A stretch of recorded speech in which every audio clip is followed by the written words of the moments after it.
So some of the objectives today we're going to talk about is environmental cleaning, some monitoring methods we could do for hospital settings, for hospital environments. When we clean, are we doing a good job cleaning? And also isolation and hand hygiene. Why do we want to make sure we do a good job with all this? To prevent hospital-acquired infection. So we're going to start off with the case scenario. So 95-year-old male, and he has a Foley catheter. He gets recurrent admission to our hospital. On this admission, he had a urine culture drawn on day 6. So he was admitted, he was not feeling well. On day 6, they got a urine culture because he has mental status change and fever at 101. But during this workup, we find out he has pneumonia on this admission. But we also got urine culture, and it has ESBL E. coli. Is this kind of a pretty similar case we see a lot? Yes, I'm always, we work with fellows and residents and students, and I'm always kind of a little curious when they present a case and then they say the patient has pneumonia and a urinary tract infection. Yeah. So whenever they say that, they kind of tack it on to whatever it is. He has meningitis and urinary tract infection, or he has something plus urinary tract infection. I'm always kind of wondering, is that real, or are they just seeing asymptomatic bacteriuria in a patient with a pneumonia or meningitis or whatever?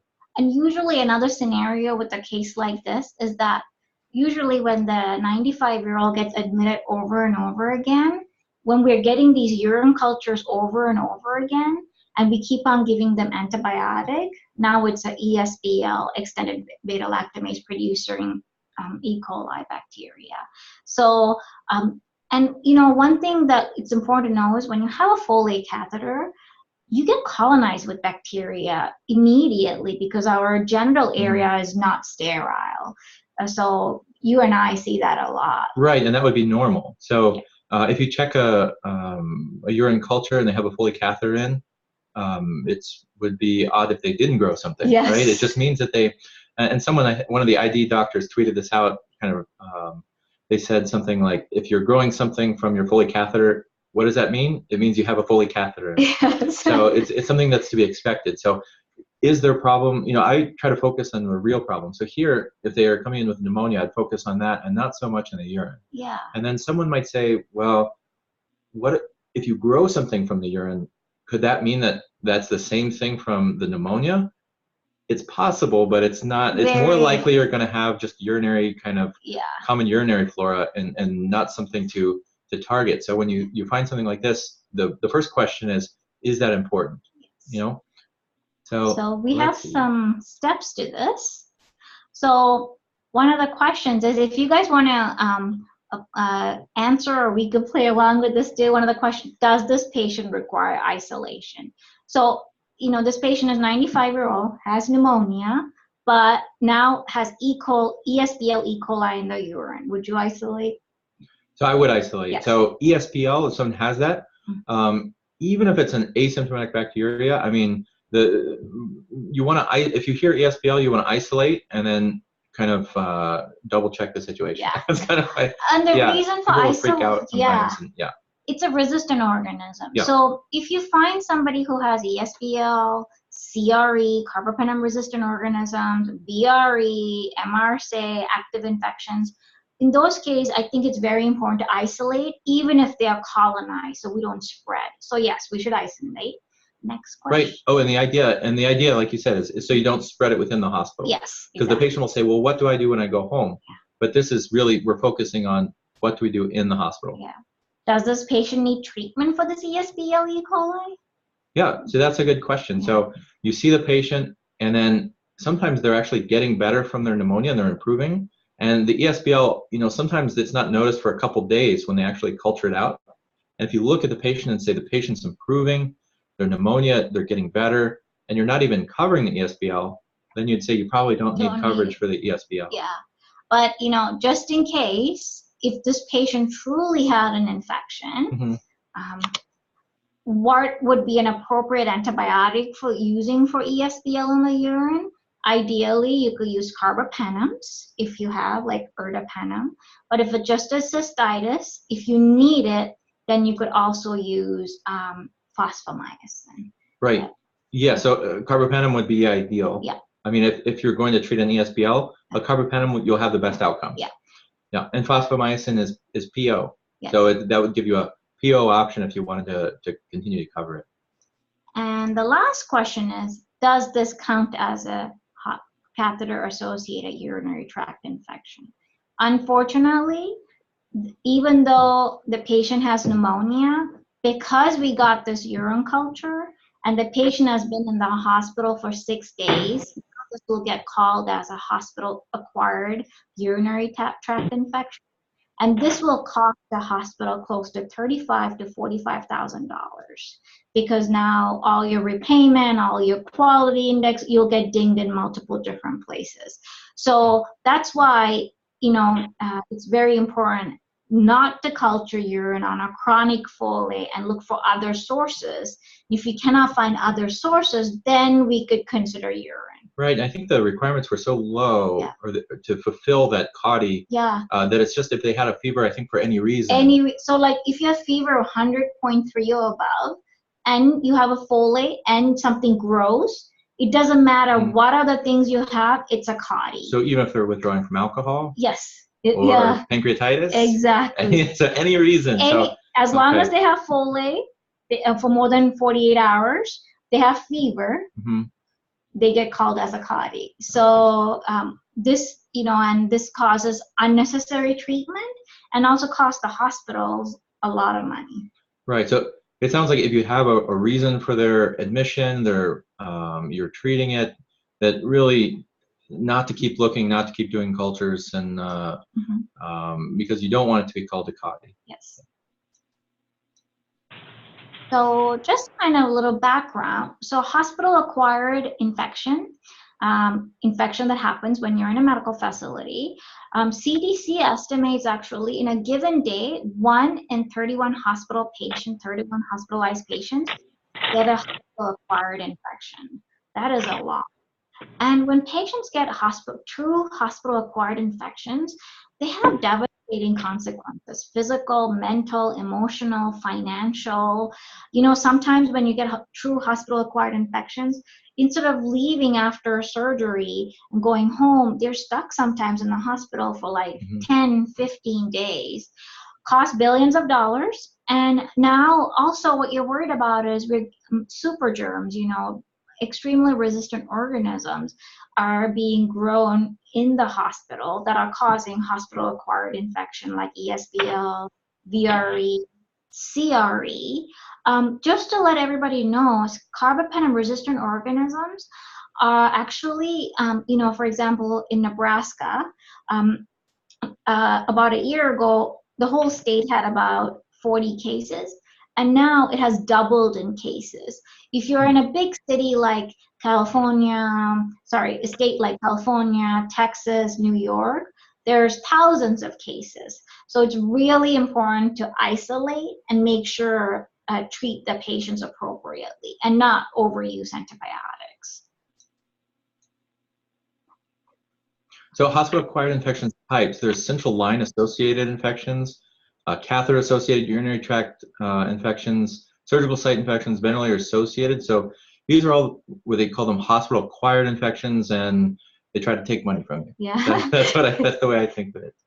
So diseases and organisms in healthcare settings. So these are some of the examples of things that, when you hear it, you think hospital-associated, healthcare-associated. Acinetobacter, Candida auris, and these are the things that when you see them, you want to think of what kind of precautions should we be taking? Should we be taking precautions? What kind of precautions, and these kind of questions? Yeah, and for example, this chart, this is from actually CDC website on the isolation hospital-acquired infection side. And if you look at Candida auris, that's something to keep in mind. And in the future, we can do a lecture on like how to treat fungal infections. But Candida auris is something to keep in mind because this is extremely resistant. hospital-acquired Candida species that is kind of spreading now in the U.S. in certain cities, and really there's not a lot of antifungals to treat. So this is why it's so important to hand hygiene, isolation, and keep these organisms away. Right, and we have had some questions on Candida auris. I don't think it's in Nebraska. No, yet. no. Yeah, but it's. I would say go to the CDC for the best yeah. best information on up-to-date everything. And I was looking up some CDC maps, and it's kind of a little scary. It's already in New York, and it's spreading down. So it's and how do we prevent this spread is by doing good isolation, hand hygiene, and making sure we're doing everything we're supposed to for our patients. Just some data on one of the big things that we worry about is C. diff. So, for example, in 2015, we had over 500,000 C. diff infections in the U.S., and out of the 500,000, 15,000 died. And who are the majority of the patients that die? It's our elderly patients over the age of 65. And making it a substantial hospital-acquired infection with significant mortality. So this is one of the big ones that we need to try to prevent. And throughout U.S., every state is kind of struggling because the numbers are going up. One thing to remember with C. diff is not just happening now at hospital, more cases in the community as well.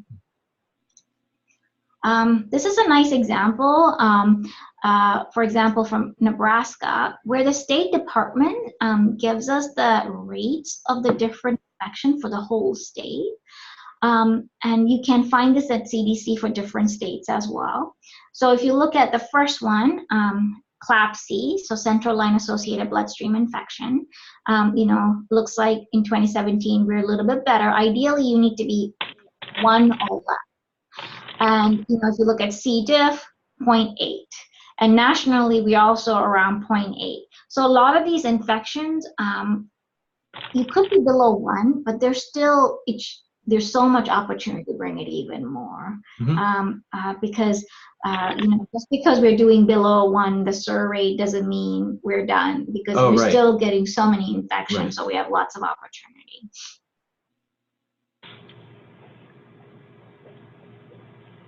These are causes for C. diff. So antibiotic exposure, I think that's probably number 1. So patients have C. diff, they'll say, why did I get this? And usually we'll try to look back and see what antibiotics they've received, not only in the last couple weeks, but months, and I think really even over a year ago. I mean, patients are at risk once they get antibiotics for a long time. And so antibiotic exposure is I think number 1. Age of the patient, so patient over 65, immunosuppressed, isolation and hand hygiene. So if they've been around other patients with C. diff and they're not washing their hands, and remember, it's not the gel. You have to actually physically wash your hands with soap and water. Environmental cleaning. So if it's in the area and they're so patients that move into a patient where a patient had the previous patient had C. diff. Gastric acid suppression. So this has been shown to be something that puts people at risk. So if they're on something that suppresses their gastric acid, it puts them at higher risk, because the acid's there for a reason, to kill the C. diff. Kill the stuff. C. diff. It's also, the antibiotic exposure, when you mentioned that, it's there have been some studies. What they did was they actually, after exposure to clindamycin, right, they went ahead and then followed that patient for 2 years, for example, and they PCR'd the stool to see what kind of bacteria that patient has. So they looked at it before the antibiotic exposure and after, and when they did that, it took that certain patients up to 2 years to go back to the bacteria that they had before they had antibiotic exposure. So when we think, just 3 days of Clinda, 5 days of Levo, it has significant impact on your good bacteria in your colon. And it was really impressive to listen to a speaker talk about how it takes 2 years to go back to normal flora that they had. Yeah, and it's one of these things where a lot of people get antibiotics, but I feel like being an infectious disease, we're the ones that see the patients with C. diff after it. Yeah. And so when we really stress, no antibiotics for asymptomatic bacteriuria, it's because we'll see patients with C. diff, and then we'll look back and say, oh, they got antibiotics for asymptomatic bacteriuria that they never really should have gotten in the first place. And sometimes it's hard to tell if they're symptomatic or not, and it's difficult to tell. But it's really unfortunate we see patients that we think, oh wow, this could have been prevented, but and also when you look at hand hygiene, some of the I'm sure other people experience too. Physicians, we're terrible at hand hygiene. Right. So, when you monitor hand hygiene, physicians are only truly 70% compliant. So, and how do we as a whole hold each other accountable? I think some of the phrases over the years I have become comfortable saying for hand hygiene when I see people not doing it is, some hospitals come up with a secret word. So and say hands when you see somebody. So then they get alerted and go, oh, I forgot to wash my hands. Yes. But also, if you talk to any healthcare worker and say this has really bad consequence for your patient, I think we just need to change the way we communicate about this importance. Not police, but to say this is what we need to do. Oh, right. Yes, and they have hand hygiene going in to see the patient and then leaving the patient. So cleaning your hands before you see the patient and cleaning your hands after. And if you think about it, so they've looked at it before and they see when is there higher compliance, going into the patient room or coming out? And it's actually coming out of the patient room. And the thought is that when you're going in, you're washing your hands to keep the patient safe. And when you leave, you're washing your hands to keep yourself safe. It's kind of the what people are thinking. So, but it's important to do both. Well, it's important to do it very, as frequently as you can to try and. And I think if we do a really good job with hand hygiene, that'll eliminate more than 50% of all the hospital-acquired infections and spreading. There's lots of different tools on CDC website. So this is these are some of the things that we need to incorporate at every facility to have a good infection control domain to help prevent HAI, hospital-acquired infection. So it's definitely important at any healthcare setting to have infection control, somebody in charge of that, especially an infection preventionist be in charge of that, and have an infrastructure and make sure that we have support from all leadership. Healthcare personnel, and it's important to talk about healthcare personnel and resident safety when it comes to infection control.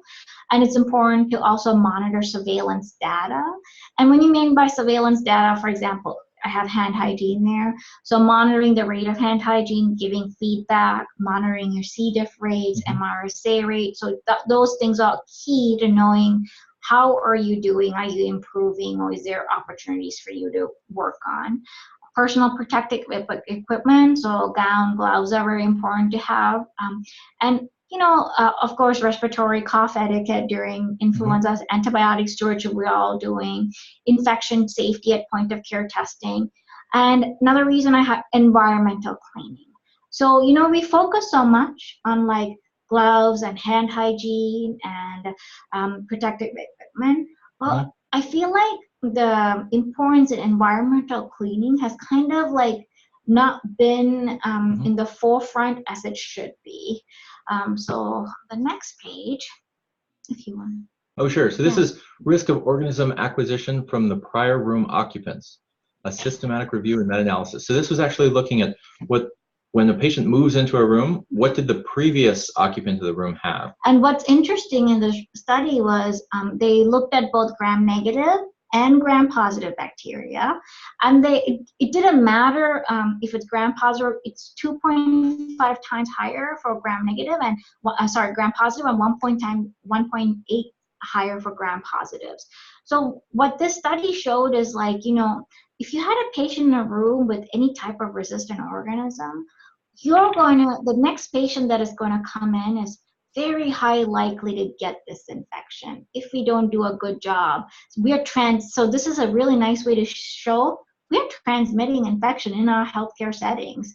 Oh, right, and you don't have to be right next to the patient. Yeah, to get it, is the idea. So you don't have to be touching the patient. Yeah. You can just be in the same room as the patient was. And what's scary, some studies have shown that if you had a patient with C. diff, the same C. diff strain can be transmitted to a patient 2 weeks later, because the spores live on for months sometimes. So on the next page, this just, again, the same study just showing you all the different, how many patients they had, thousands of patients in each of these studies, and the likelihood of getting this infection for MRSA, VRE, ESBL, and every single study showed that higher risk for our next patient to come into that room to get these resistant organisms. Right. So when you go to the hospital, you're hoping that the last person in your room didn't have any resistant organisms, right? And so that's kind of scary. So what are we doing to make things better? So there's been another study on how do we clean our rooms. So they impact our routine use of spray formulation of bleach on C. diff spore, this study in our rooms. So, it's important to focus on how we clean our rooms. And usually we clean rooms with ammonia-based disinfectants. And when you compare ammonia-based disinfectants, they're not sporicidal. So they don't kill resistant organisms like C. diff. So what they did in this study was, we all know bleach works, but the problem with bleach also is that you have to take bleach, mix it in with water, 10 parts concentration, and it's a lot of work for environmental personnel there. And then they have to clean the room, But I don't work for this company, but this company created a spray formulation of bleach where you don't have to do all the mixing. You just spray it, you leave it for contact about 3 minutes, and you wipe it off. So you let it dry if it's not a C. diff room. So in the next slide, what they're showing is they cultured these rooms before spraying, and some of these rooms had 25% of the time, for example, bathroom, just a room, over 20% of the time, they were able to recover C. diff spores. And the same rooms, they were able to recover Staph aureus, which is MRSA.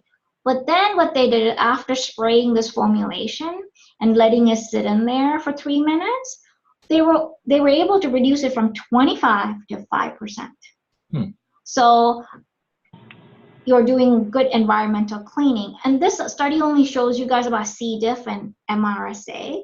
But just like we talked about in the front chart with all the resistant organisms, this formula, like bleach, sporicidal agents work well. So it's not just going to target one thing, it's going to target all. So I think it's really important to have a good way how we clean our healthcare facilities and our patient rooms.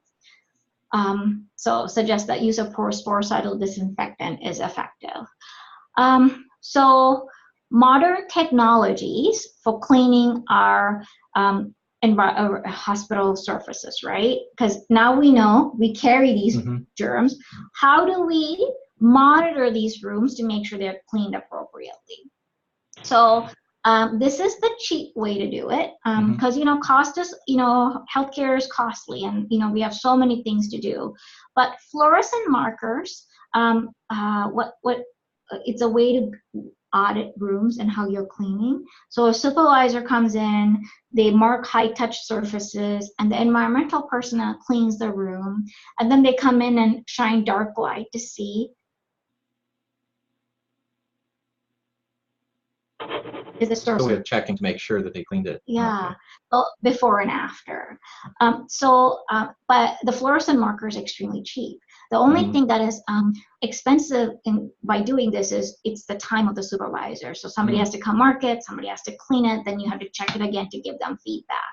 But it shows that if you do this, like even 10 points in a week or like 20 points in a month, you're still giving feedback to the environmental personnel that how are you doing, how are you cleaning, so that continues to be a good quality marker, quality check.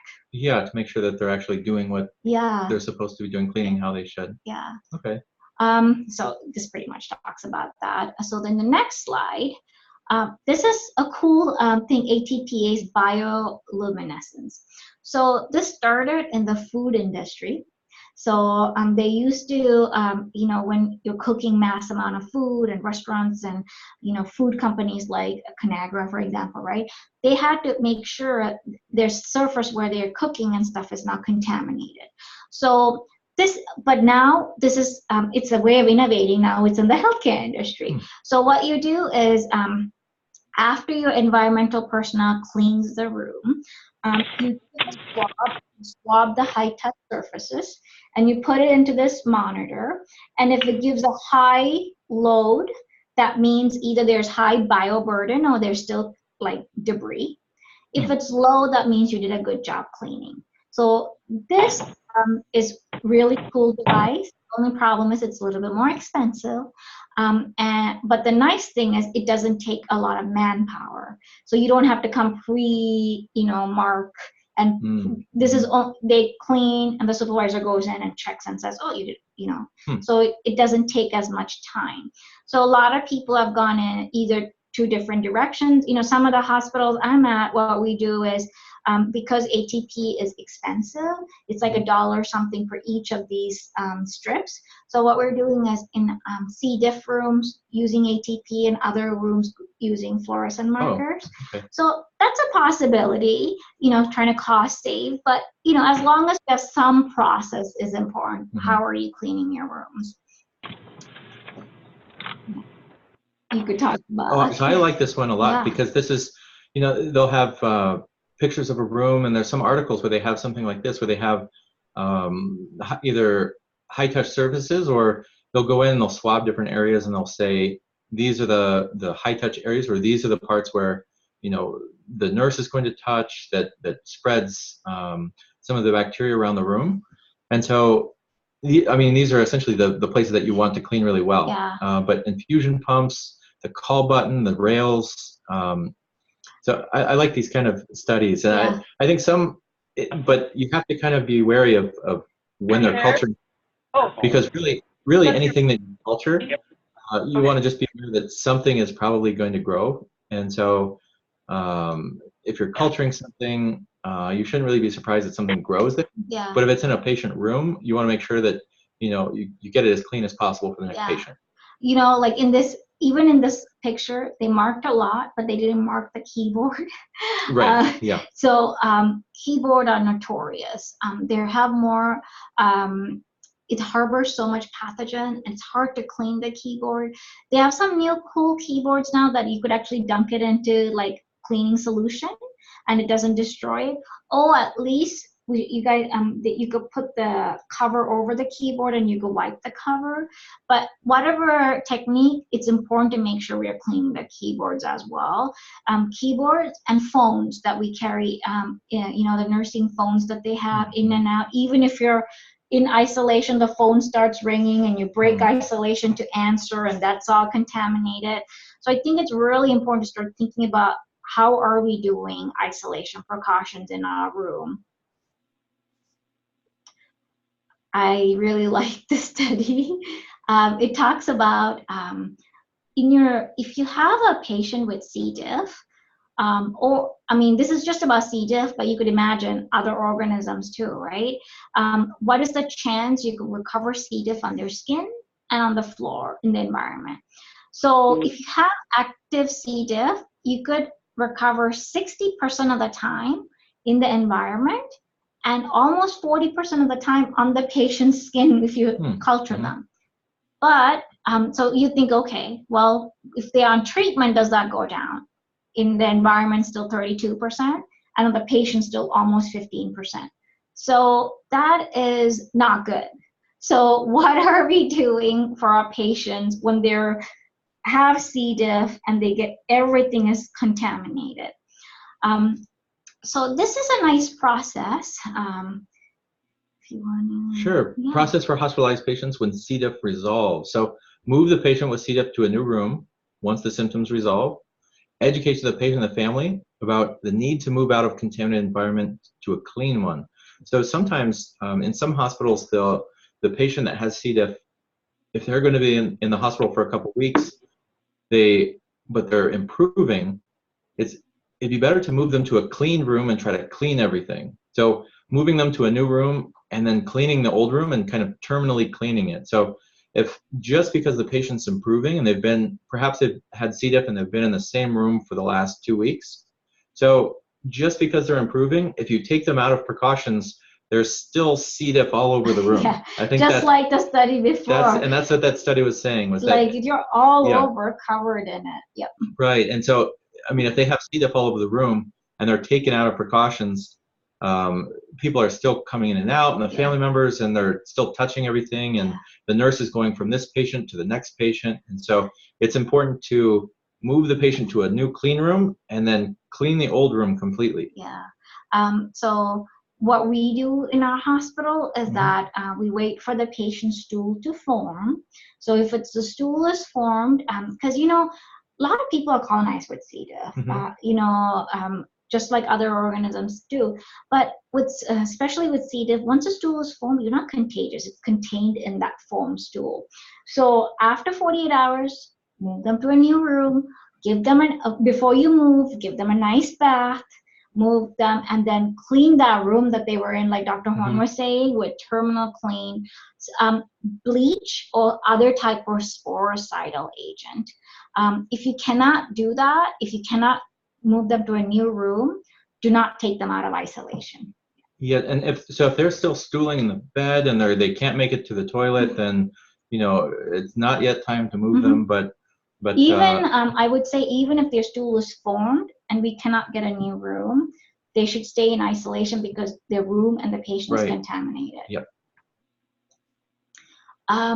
This was a really cool study that just recently came out in 2019, where they looked at, I mean, this applies to any healthcare worker, but in this case, they just followed nursing staff. So they looked at when you have a nursing staff in an isolation versus non-isolation room, how do they do hand hygiene in those patients' room?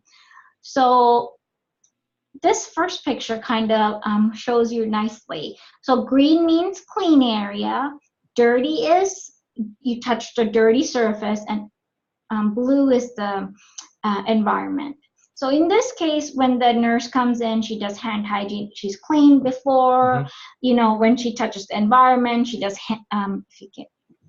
hand hygiene again. In the H, marked as H, she does hand hygiene again before touching the clean environment again. So she's doing very good hand hygiene for this patient who is not in precautions.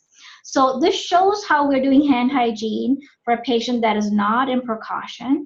And also, she only spent 10 minutes because for the care that she wanted to give, and then she comes in again when she needs to do other things. So every time she touches something dirty, she should clean her hands. Yeah. Right? Or you touch the environment before you touch the patient, you clean your hand, right? Okay. Now you go to the next page. So in this case, the nursing staff, this patient is in a room for C. diff. A patient has C. diff. So it's an isolation room. But it's kind of, you know, they come in, they do hand hygiene, but there's no more hand hygiene. There's no more H in the room. Oh, and so they probably put gloves on, and then they don't want to take their gloves off? Okay. So they keep on touching the patient and the environment. They touch the patient, and then they get essentially dirty hands, then touch the keyboard, and then touch everything. Okay.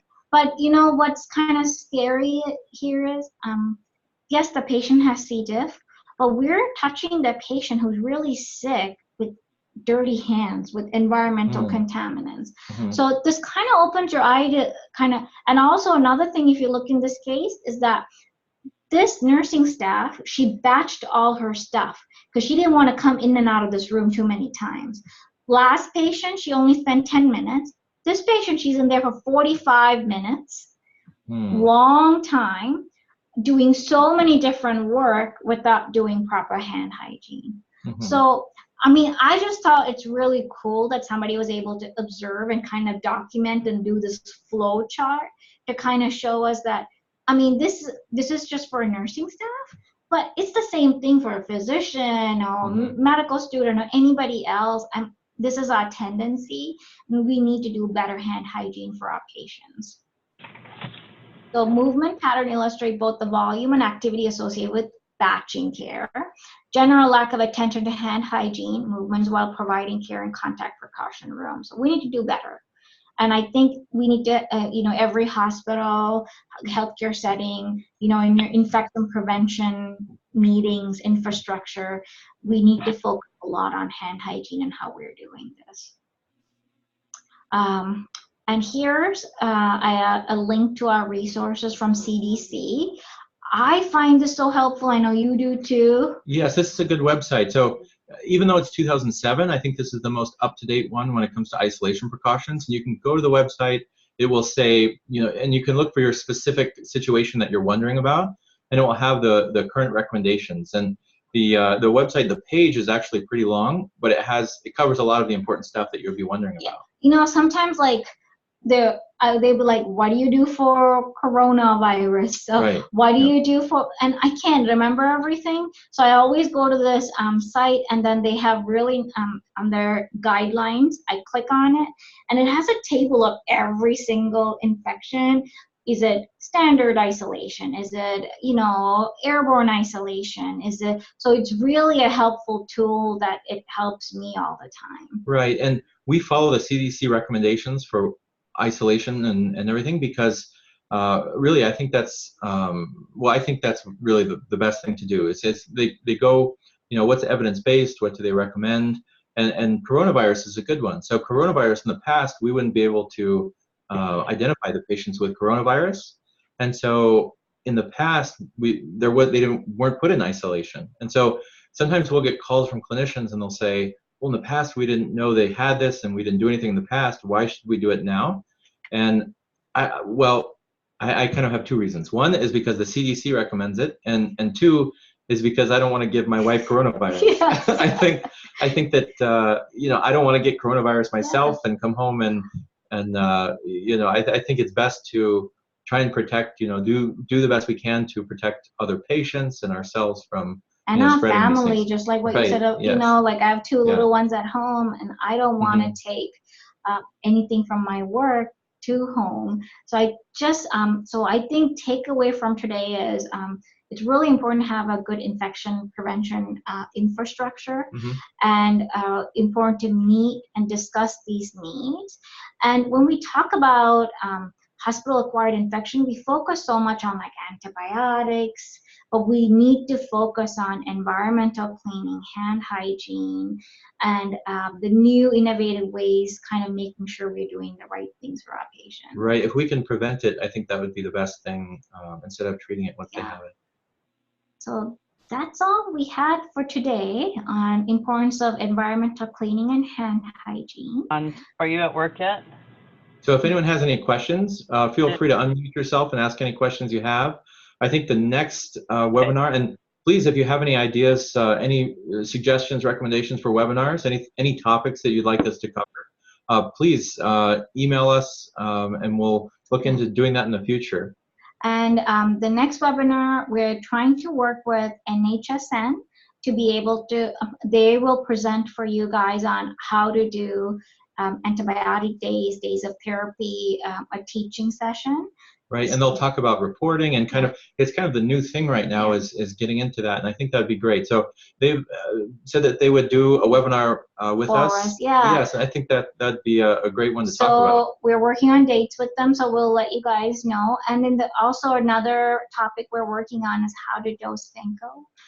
Yeah, there's some new articles coming out about different dosing methods and for vancomycin, and so I think this is going to be a great topic to kind of review and talk about some of the new emerging hot topics in vancomycin dosing.